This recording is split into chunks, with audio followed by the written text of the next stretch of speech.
Mir Cavad Cəfərov və bədii qiraətçi Lalə Həsənsoyu dəvət edirik. Həsən Can, üzr istəyirəm. Buyurun.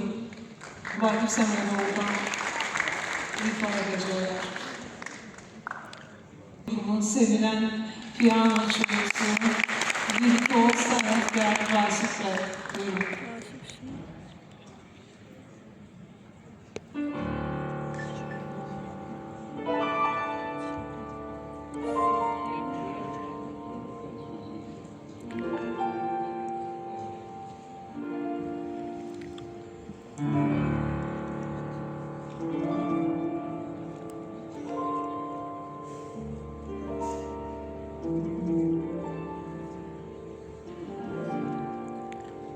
Çaylar dönüp deniz olur. Səhər axşam axar. Adam əsl adam olur. Göre göre. Baxa baxa. Her şeyin kanunu var. Əvvəli var. Sonu var.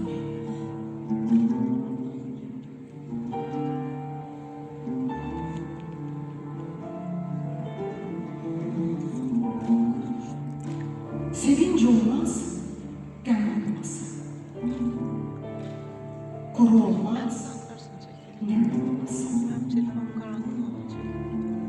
Zil səs olmaz, dərd olmaz. Qış olmasa yaz olmaz. Az olmasa çox olmaz.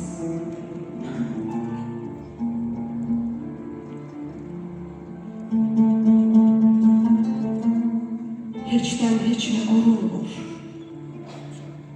Heçdən heçə alınmır. Heç bölünmür, vurulmur.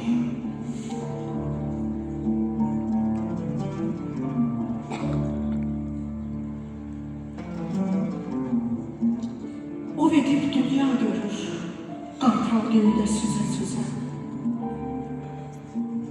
Yazıq balıq ömür sürür, yanaş suda su üzə-üzə. Her şeyin kanunu var. Əvvəli var, sonu var. Her şeyin kanunu var. Əvvəli var, sonu var.